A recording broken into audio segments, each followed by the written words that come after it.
Okay, if everybody's ready, we'll get started. Good afternoon. I'm Adam Thiel. I'm the Fire Commissioner and Director of Emergency Management for the City of Philadelphia. I'm joined here by a number of different folks who will be coming up to provide an update on the tragic explosion and fire on South 8th Street on Thursday, December 19th. I want to start by, on behalf of all the men and women of the Philadelphia Fire Department, Office of Emergency Management, and I know all of our partners, expressing our condolences to everybody who was affected by this tragic incident. Again, it's a terrible day for us. We're in this business to save lives and protect property, and it's always very difficult for us when, despite our best efforts, we're not able to do that at the level that we want. Just a brief recap of the incident. On December 19th at 11:36 a.m., the fire department was dispatched to a reported fire and explosion. They arrived 4 minutes later and found heavy fire, wires down, and multiple collapsed buildings. As they always do, our firefighters made an aggressive effort to get into the rubble and make a search for life and hopefully a rescue. Given the fire conditions and the multiple ongoing collapses, we were unable to do that, and we had to withdraw and do what we call a defensive attack or an external attack with multiple heavy caliber master stream devices. So we put a lot of water on this fire. During that time, we had additional secondary collapses, and of course we were joined on scene by a host of partners. It would be tough for me to mention them all. I certainly want to mention PPD. Our police department was right there with us, even dragging hose lines down the street. Obviously, this was a very challenging incident from the start. The Office of Emergency Management arrived, of course, L&I, on and on and on. SEPTA to help provide shelter, the Red Cross, Salvation Army, our second alarmers, PWD and the gas company that you'll hear from shortly. So again, these are always a team effort, these operations. At 12:16, I actually arrived at 12:10 p.m. that day. We called a second alarm at 12:16 p.m., and ultimately this incident became a three-alarm fire, which brings around 100 firefighters, medics, and support personnel, and 40 apparatus to the scene. We placed the incident under control at 2:43 p.m. on Thursday the 19th. Keep in mind that when we place a fire under control, it doesn't mean the incident is over. It actually just means that we feel like we have a good sense of what's happening with the incident, and it's not growing or expanding anymore. That's the point where we can sort of start contracting the incident. It certainly is also the point where our recovery efforts start. At that point, we already had our Office of Emergency Management Command Post on the scene and all those partners that I mentioned. We opened South Philly High as a reception and assistance center, provided a couple media briefings. On Friday the 20th, we actually, L&I started working with a contractor to begin debris removal efforts. Those efforts are critical for us in making the scene safe for our fire marshals to do their investigation. There are a couple of other entities that are doing investigations as well, and I'll talk about that at the end. We had a couple more media briefings that day. We continued to provide services through our city mass care group to folks who had been displaced from their homes. I can tell you from being there on the scene, even during the response phase of the incident, we had the water department and gas company workers, PGW workers, who were working with us to do everything we could to make that site, to bring that incident under control. So we had to dig up the streets, we had to put some plates in the streets to make it safe for the heavy equipment to begin the debris removal efforts, and we needed to do that debris removal to recover the victims, again, of this tragic incident. We recovered the first victim at 4:32 p.m. on Friday, December 20th. We continued to continue those efforts of debris removal, and we had residents begin reoccupying their homes, the ones who'd been displaced, around 5 p.m. on Friday the 20th. On Saturday, December 21st at 3:43 p.m., we recovered the second victim. Again, it took that operation, that heavy equipment, removing that debris to be able to do that. Again, a very challenging scene. At 6:16 p.m. on Saturday, December 21st, our Office of Emergency Management actually left the scene. Our fire marshals remained on the scene, and we had Philadelphia Fire Department units on the scene all the way up until Monday, December 23rd. It was on Monday, December 23rd that our fire marshals wrapped up their portion of the investigation and turned the site over to L&I. L&I began demolition on the unsafe adjacent structures on the 23rd. We closed out the fire department portion of the incident on December 24th at 6:42 a.m., and L&I continued to complete their demolition activities until Friday, January 3rd. The Office of the Fire Marshal, and again, we always work in concert with the police department and ATF on all of our fire cause and origin investigations as well as explosion investigations. The Fire Marshal's Office has determined that the proximate cause of the explosion and fire was a leak of natural gas from piping in the street.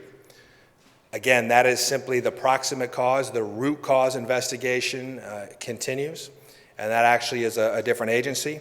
I'm going to read the statement from that agency, which is the Pennsylvania Public Utility Commission. They couldn't be here today, but they do have a statement that I will read. So this is from the PUC. There is an ongoing investigation being conducted by the Safety Division of the Public Utility Commission, which is part of the PUC's Independent Bureau of Investigation and Enforcement. The Safety Division has worked closely with the Philadelphia Fire Marshal and other agencies during the emergency response and initial stages of the investigation. They are continuing to investigate the circumstances surrounding this incident, along with whether there are any violations of state or federal pipeline safety regulations. We certainly anticipate that getting to the root cause of this incident will take some time, and we'll continue to provide whatever support we need to PUC and our partners as that investigation proceeds. And with that, I'll turn it over to our next partner, Randy Heyman with the Water Department.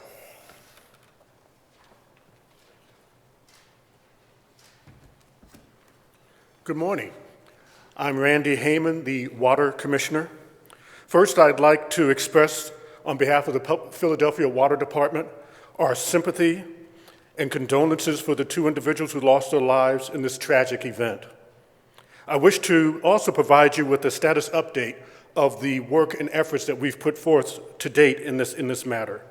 The Philadelphia Water Department has been working in coordination with Streets, PGW, L&I, and the Office of Emergency Management to inspect and repair the water and sewer infrastructure on the 1400 block of South 8th Street following the December 19th explosion.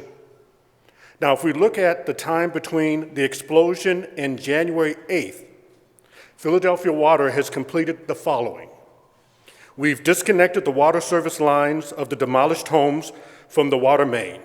We installed new valves to the isolated leaks and restore water service to remaining properties. We repaired multiple leaks, 6 of them on the water main, in the weeks after the explosion. These multiple water main breaks resulted in intermittent water services to the customers. Water service was fully restored to the customers on this block on January 9th, 2020. Today, Philadelphia Water is investigating reports of a new leak on the block. We have mobilized a crew to address the situation once a cause has been found. Philadelphia Water customers, customer service and communication staff visited the block several times during the first week of January 2020, and we continue to be available for questions from the public.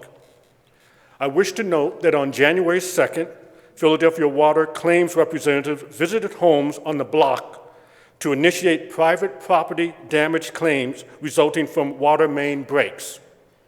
On January 3rd, Philadelphia Water representatives hand-delivered an update letter to residents. The letter was translated into Spanish and Mandarin Chinese. On January 4th, a Philadelphia Water representative met with the residents to provide updates and to answer questions. I now wish to share with you information regarding Philadelphia Water's work prior to the explosion. On October 2nd, 2019, Philadelphia Water responded to calls about a leak on this block. Investigations identified a leak on a hydrant lateral. On October 4th, 2019, we repaired the leak and per protocol inspected the sewer. Our sewer investigation found multiple private defective sewer laterals, and we served notices of defects to those properties. Our records indicate that the defective private laterals were repaired by November 18th, 2019. At the time of the explosion, there were no open Philadelphia Water work orders or service requests for the 1400 block of South 8th Street. Now, if we look at upcoming work, the Streets Department has been working on removing broken pavement and backfilling the street. Philadelphia Water has assigned a plumber to seal 6 abandoned sewer laterals and repair 1 active sewer lateral. This work is scheduled to start on January 21st, weather permitting, and will take approximately 1 week.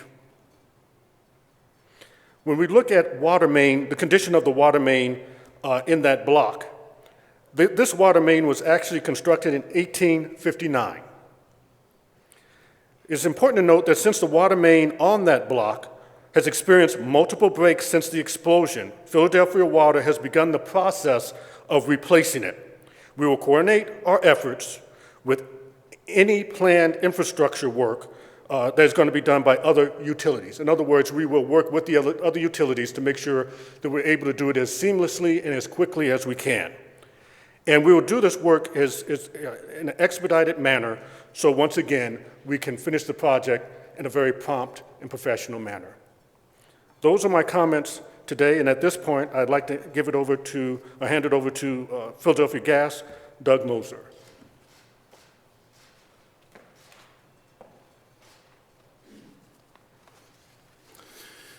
Good afternoon. My name is Douglas Moser. I am the Executive Vice President and Chief Operating Officer of the Philadelphia Gas Works. And I would also like to join our partner agencies and extending our condolences to the families that have lost loved ones during this tragic incident. I'll recap some of the things that the Commissioner may have said already. On December 19th, we got a report of an explosion and fire. We responded at about 11:45 with our first responders. By 11:49, we were able to get additional individuals to the site. Within 90 minutes, we were able to secure the natural gas that was feeding the fire. Upon excavation, we were able to determine that it was a 6-inch cast iron gas main that had cracked. Once the fire was deemed to be under control, we were able to begin the work to restore service. We were able to run a temporary 4-inch lateral, 4-inch main to be able to get the customers back on. By December 21st, Saturday, we were able to restore all the customers. On December 22nd, we were able to get back into the site and remove the broken piece of pipe, and we're going to be sending that out for testing to determine what the cause of that was.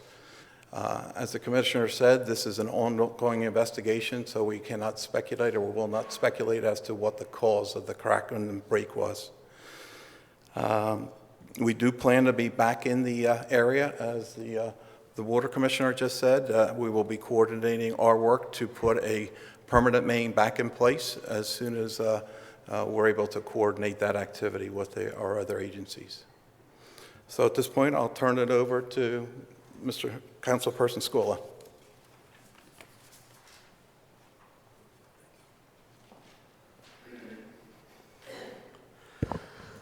Good afternoon, everyone, and thank you all for being here.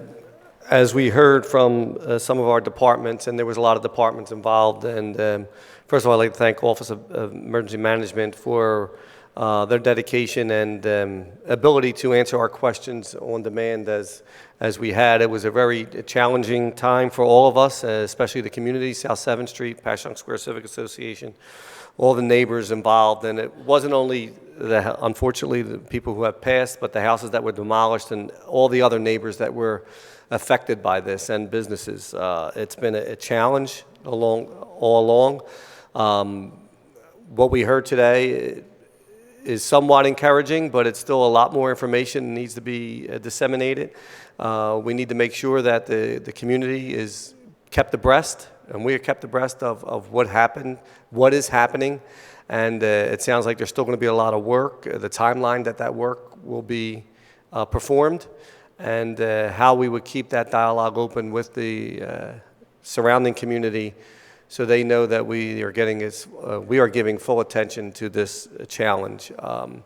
I also want to thank the surrounding community groups, and everybody who helped during this time. It was a tragic incident, but the community really stuck together and came together and offered all kind of, not only monetary resources, but other resources for needy families that were affected by this.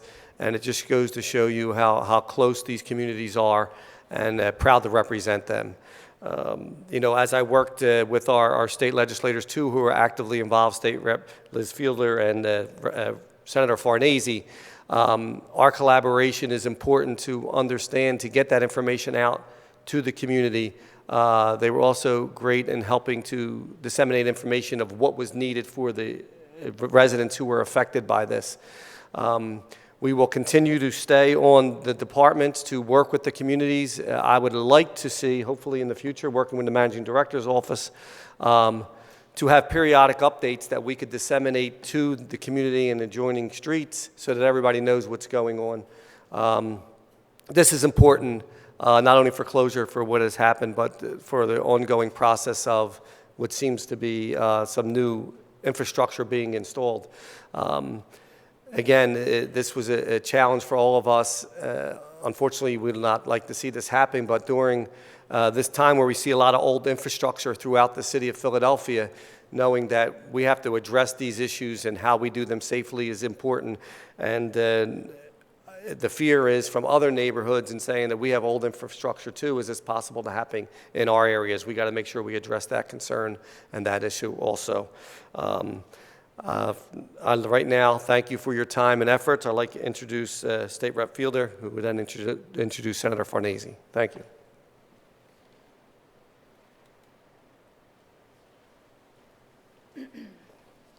Hi, I'm State Representative Elizabeth Fiedler. Good afternoon, and thank you for being here. I want to start by extending my condolences to the families who have lost loved ones and who are still struggling during this very difficult time. If we could all take just a moment to think about those we've lost, about those whose lives have been dramatically impacted and changed forever, and all the neighbors, friends, and family who can't be with us today.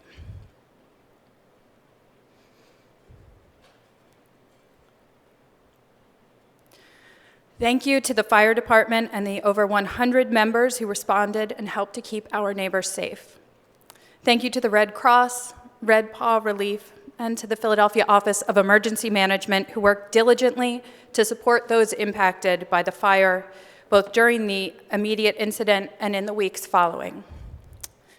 As Councilman Squilla mentioned, there are still a lot of outstanding questions, and I know that many people in the community still want a lot of answers. You deserve these answers. And my office, we are committed to working with our partners on the state and the city level, the civic organizations, and organizations that we've all mentioned to make sure that you get those. Thank you to the Philadelphia community, who came together in a truly profound demonstration of compassion.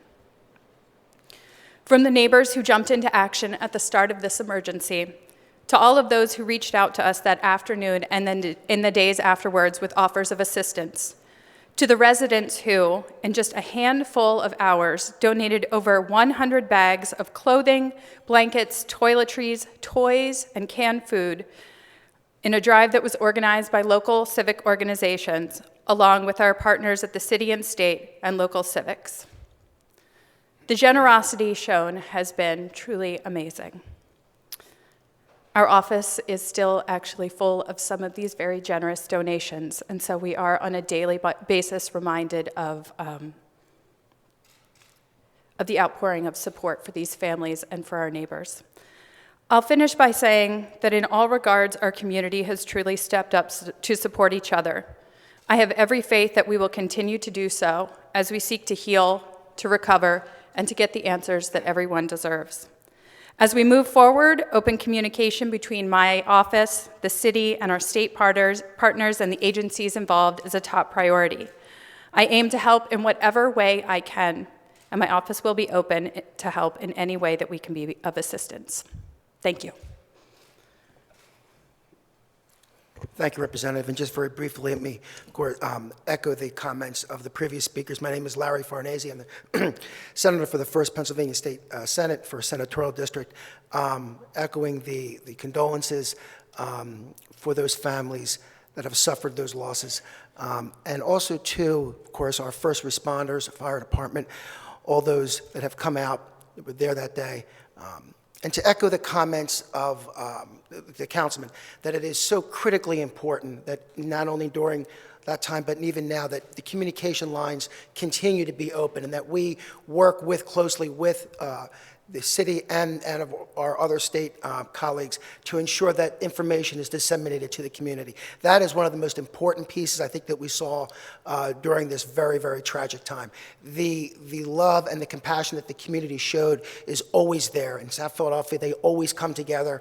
Our neighbors, our communities here in this city always come together, but the dissemination of information to the communities from city government and from state government is important, and we're going to continue to keep those lines open and continue to work not only with our state colleagues, of course, but with our colleagues here in City Hall. So thank you again for having me here today, and I'll just turn it back over. Thank you.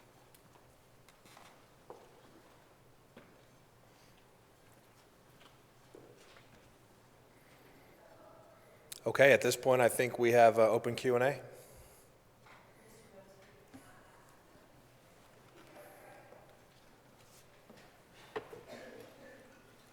you know how old that cast iron main was? 1928.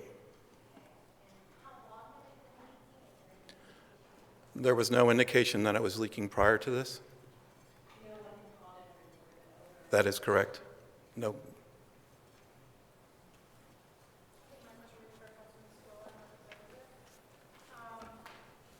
In terms of communication provided to residents, what communication was provided? Was there a point person? Did they get any information to them? Was this information ever provided in another way? Well, initially, the information we received was through OEM, who contacted with us periodically, with maybe every 6 hours or so, would get an update. We would disseminate that information through the community groups. There was ongoing communication with the people on the street from the different utilities. Was the information sent out multilingual? I do not think that had happened initially that I know of. I mean, somebody can answer that question if need be. We had 4 media briefings over the course of the... I think the question is, how was the information disseminated? And again, there's a lot of information, so I will speak to how information was disseminated during the response and the initial recovery.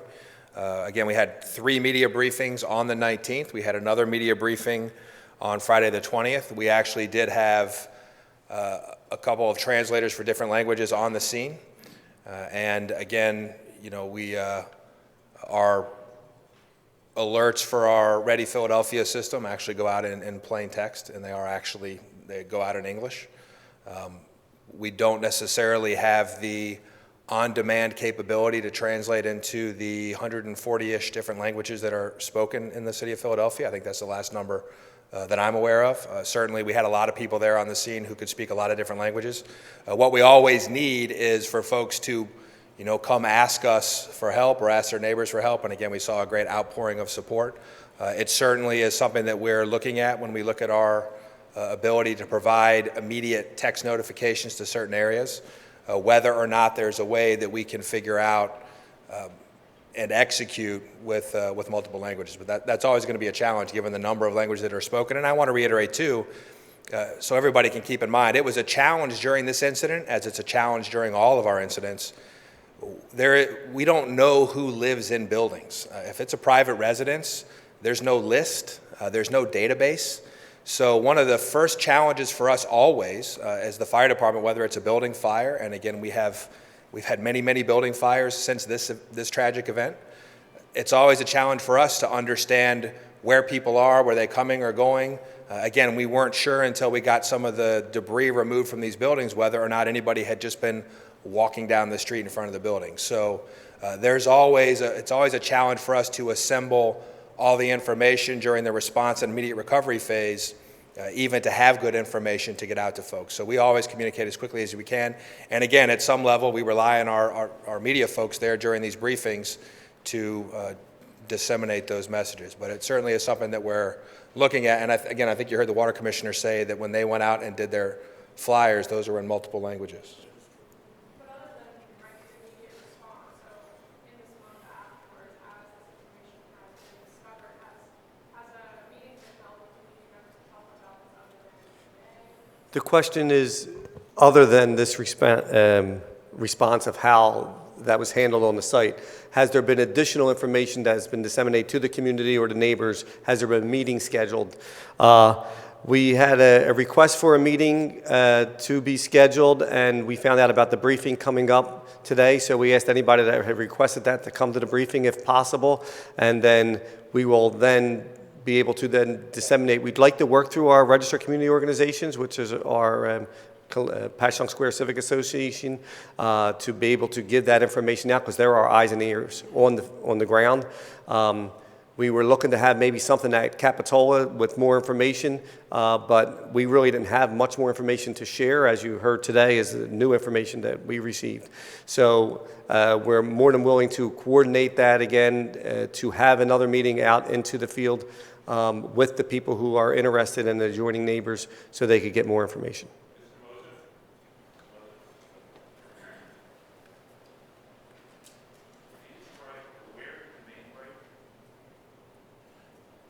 It was, the question is, where did the main break?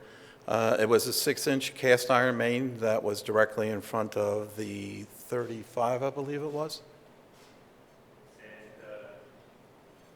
was there any other work done on that main or the gas infrastructure around there? Not on the gas infrastructure, no, sir. What's like the usual reason for a crack in the gas infrastructure? What are some of the common reasons? It'd be too early to determine that right now. Again, it's an ongoing investigation.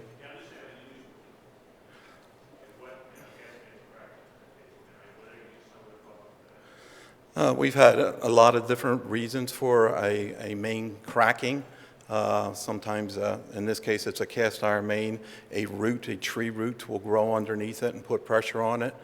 The ground moving underneath a gas main can create stress on a main to be able to create a crack, something like that. So again, I'm not sure in this incident what the cause was. We're going to be continuing to cooperate with the agencies to determine a cause. Sir, my name is Steve Wickrice, and I represent the family of Brian Dew, who was in Meadow Parish in this tragedy. This tragedy is about a month old at this point. It seems to me that this occurred either because of some action with respect to that pipe or some intrinsic defect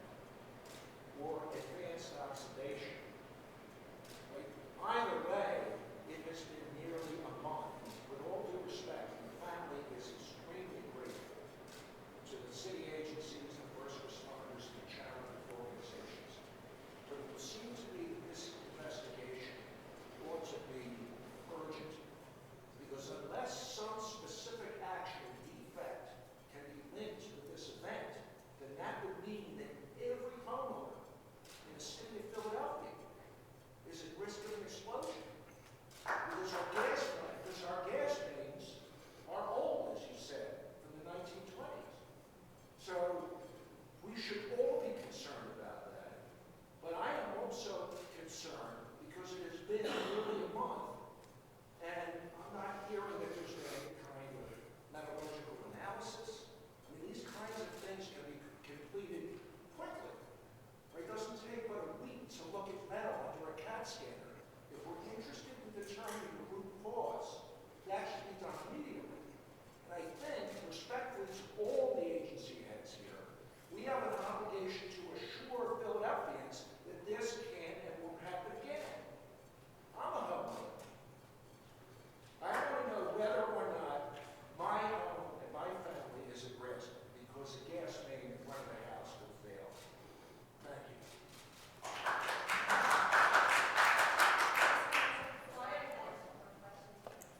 Why not get an answer?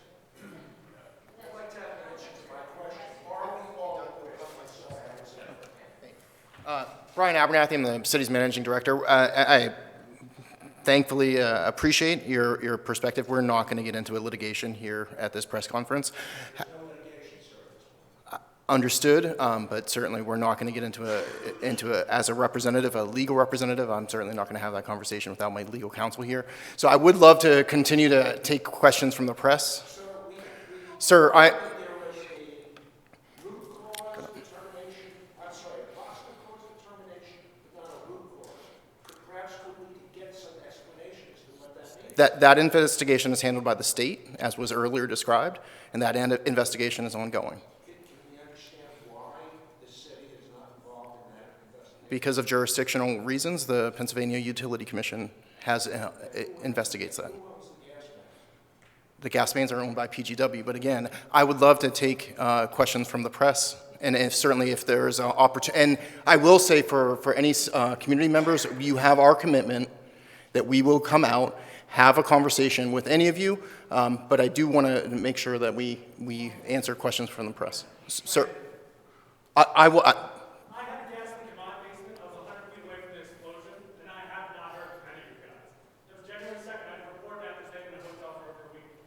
2 people were killed. And then I reported, then we had somebody come out a half hour later and fix the fire. But nothing. So you guys can say anything in the media, but you're not presenting the cop. And we're scared. I don't know, but there's people, I had to hug a neighbor that was crying. She doesn't know if it's safe to be in her home.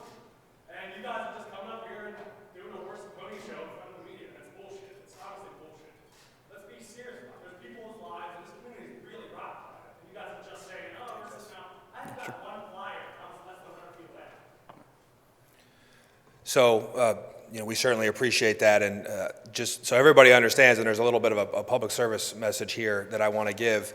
The Philadelphia Fire Department every day responds to multiple calls for odors of different kinds. Sometimes those are determined to be natural gas leaks. Sometimes they're determined to be other products. So I would encourage anybody, if you smell natural gas, really, if you smell anything that doesn't seem like it should be there, call 911. Don't assume anybody else did it. Call 911. Don't post it on Twitter. Don't post it on Facebook. Call 911 if you are ever concerned about a gas leak or a carbon, and again, carbon monoxide, remember, you can't smell. It's an odorless, colorless gas. So go out and get your CO detectors, CO alarms. Make sure you have smoke alarms. You can call 311 for that. But if you smell an odor, you can also buy natural gas detectors. If you smell an odor, you smell anything, call 911. And I promise you that a Philadelphia Fire Department engine, ladder, or our hazardous materials unit, if warranted, will be there in 5 minutes or less anywhere in the city. So we appreciate the concern. And again, we do this all day, every day, 24/7, 365. So please do call us. And again, as you heard, and I can read the statement again, the Public Utility Commission is the state regulator and the state entity that is responsible for the investigation into the root cause. Our fire marshal's investigation proceeded as quickly as it could, and obviously we confirmed what folks initially thought, which is not always the case. Again, this could have been the cause, a lot of different causes potentially. Right now, it really is in the hands of the state, and again, you've heard from our state legislators that they are going to do everything they can to make sure that state investigation proceeds with alacrity. The water department, it said there was no active projects that were happening there. Can we say definitively that the streets department didn't have anything going on, that there was no active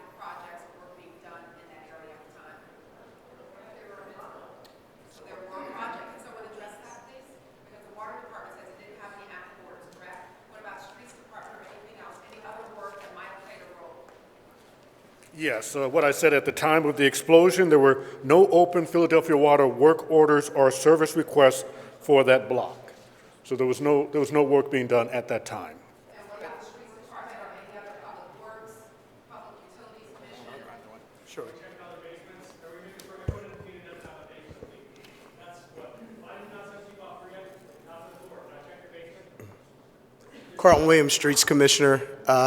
To follow up on Commissioner Hayman's report, we work with the Water Department to perform a street restoration when the work is completed from the Water Department. So our work in the area on December 13th and 12th was to backfill the street in terms of the ditch that was repaired and to perform a permanent restoration so that cars can move and pedestrians can move safely. That was the extent of the work from the Streets Department. So it was in response to the Water Department and not a Streets Department project alone. Do we know if there was any connection with that work and the gas main? So again, having some experience in these matters, it is going to take time, and I think all of the questions that you are rightfully asking about how things fit together are going to be part of the investigation that is being performed by the Pennsylvania Public Utility Commission. Let me reiterate, if anybody has concerns or they're smelling gas, call 911. Deputy Commissioner Murphy, for you, sir, actually our Deputy Commissioner of Operations is standing right behind you. He'll get your name and address, and we will send a fire company out today, and we'll start knocking on doors today in the 1400 block of South 8th Street. Again, and if at any point you have a concern, if it's 3 o'clock in the morning, you give us a call, because that's what we do. And again, we'll go out and handle that block right now. So, but again, I want everybody to understand, we're doing this 24/7, 365 all around the city. If you smell something, call 911. I'm a resident of the 1400 block of South 8th Street.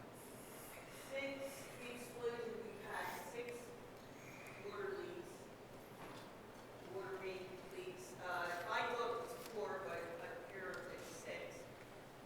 As they're digging up the street, I notice pockets of undermined areas that are so huge and like sinkholes throughout the whole street.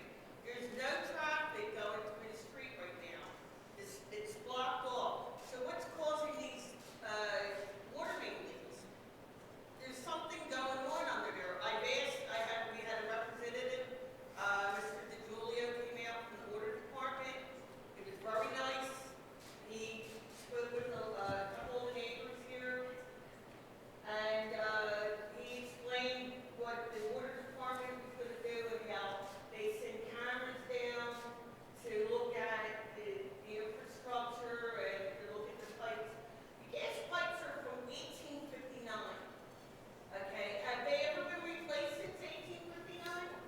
Anybody? Now we're back to gas pipes.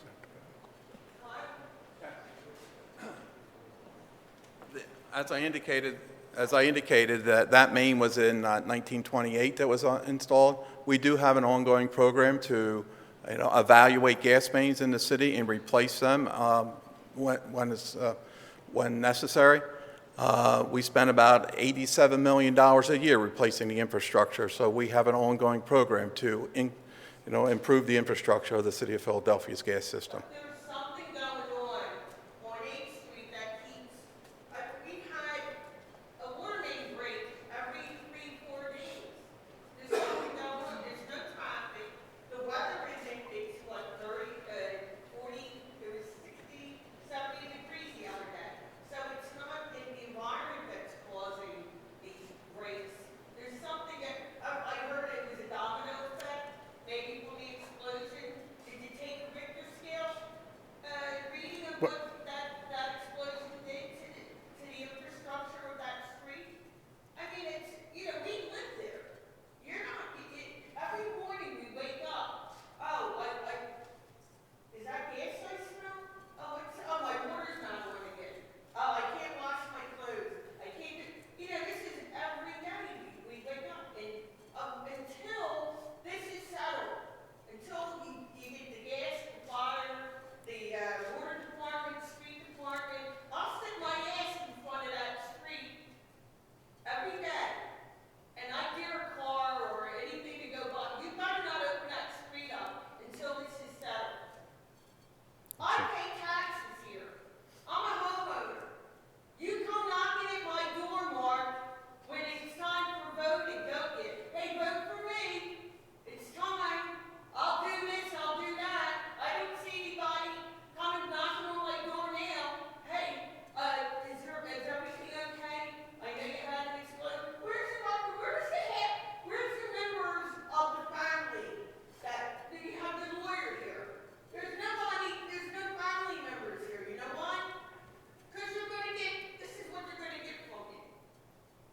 If I, Unfortunately, people had to die.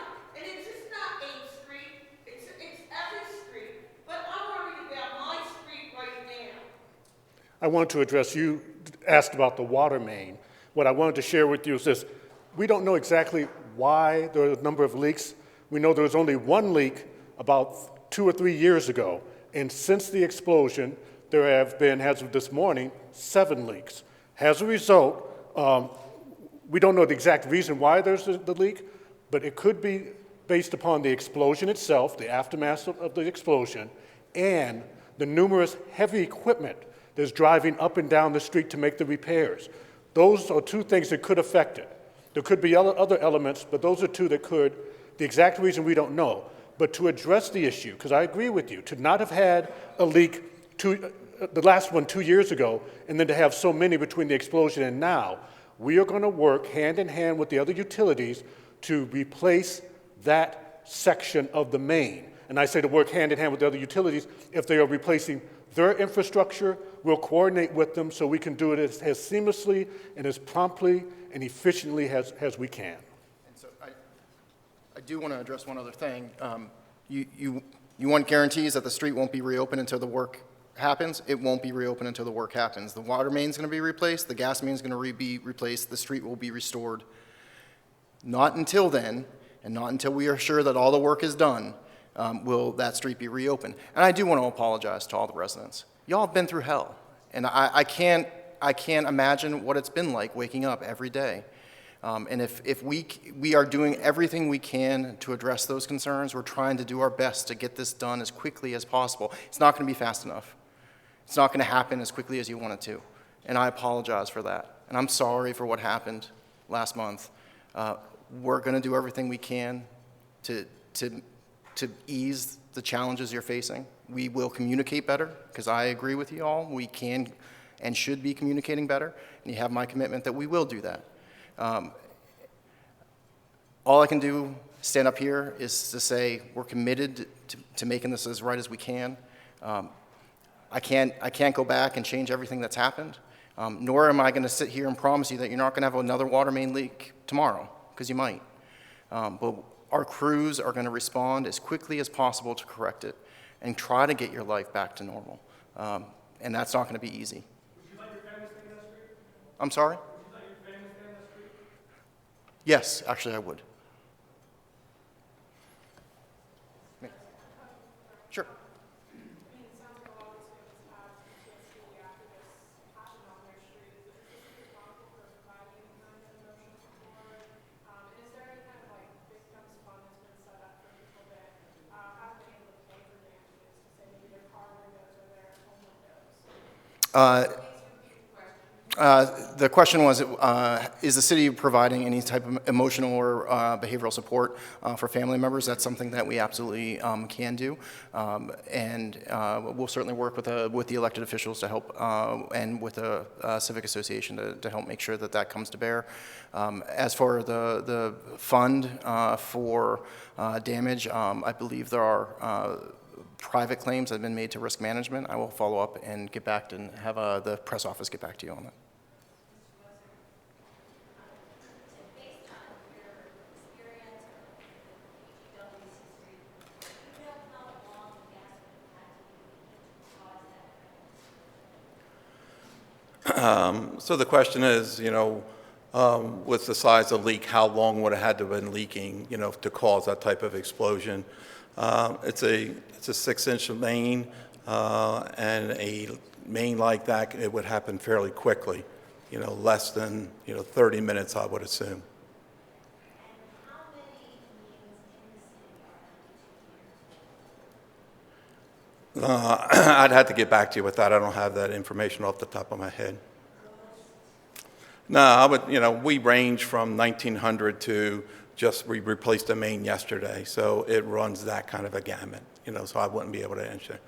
The fire commissioner said you can call 911 if you have a gas leak. You can also call PGW, and our number is 215-235-1212. It goes to our emergency, leak line, and we will also respond, very quickly.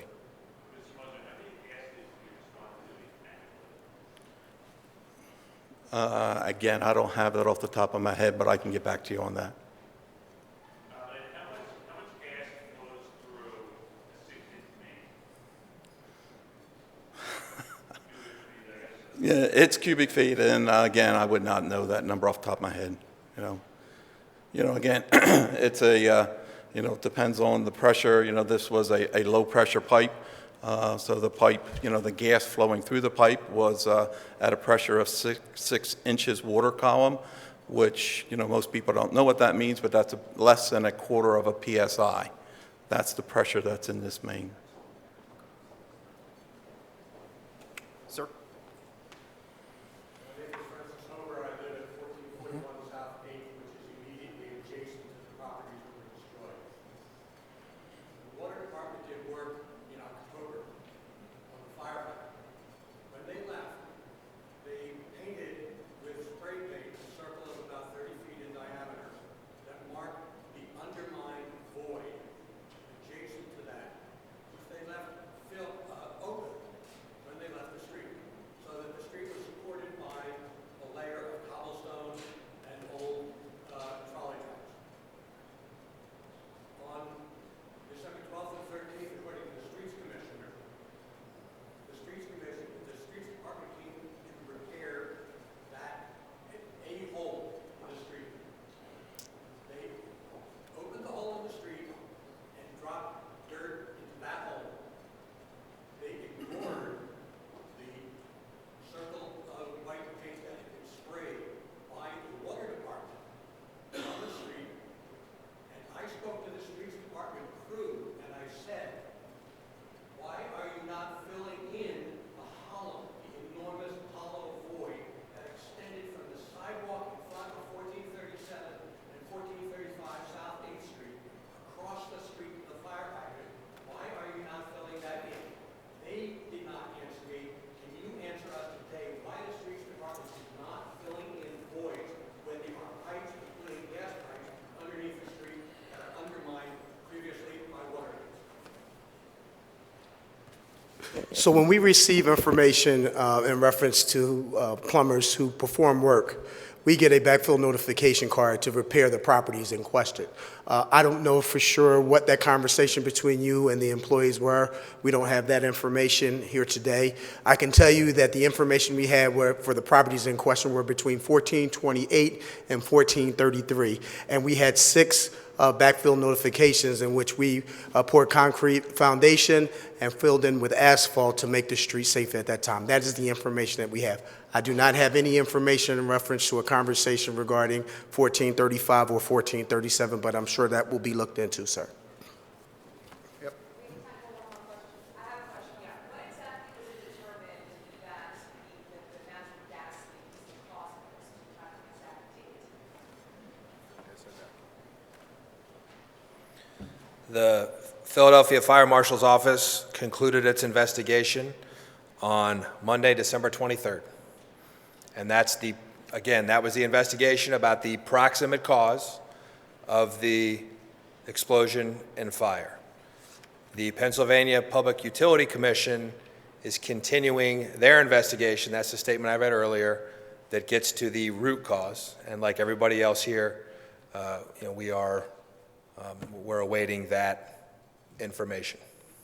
I have one more question. Do we know how many mains, gas mains in the city date back to 1928? Again, I don't have that information off the top of my head, but we can get that information for you. We do have that available. And the rest of the questions haven't been answered. When will they get another chance to ask these questions and try to get answers? 2, 3, 4. Yep, so we've committed to a community meeting that we'll certainly work with the Civic Association and the elected officials to organize. It'll either be myself or one of my deputies who are there directly, and if there are any immediate questions, we're certainly happy to answer them now. There's still time for more questions. We'll make sure that we hold back to have additional questions. Ma'am, and I just committed that's fine. I would like to end the press conference and then... All right, yes, sir. Yes, sir. Well, I was committing to answering the question, but yes. My house is 2 doors with 1 door away from the next house that was going out. I haven't gotten my house since. Wanted you to know that the residents are incredibly grateful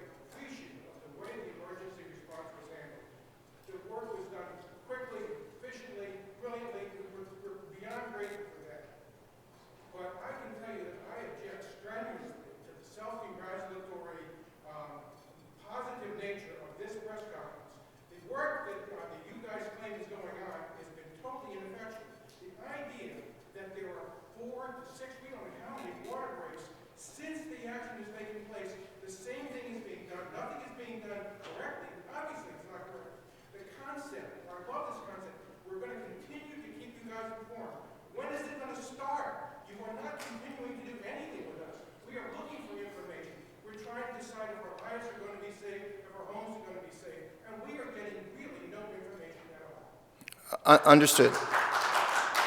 And as I said, we are committed to making sure that we do better to communication. I will assign Dawn Carlton, who to be the point of contact for all of you, who is one of our deputies working out of transportation. He'll coordinate all of the offices and make sure that he communicates with each of y'all directly. I understand that we have not done a good enough job communicating. That has been loud and clear. We are going to do better, and I expect to be held accountable if we don't. I'm home every day. So I'm just saying. Yes, ma'am. For some reason, they block happening.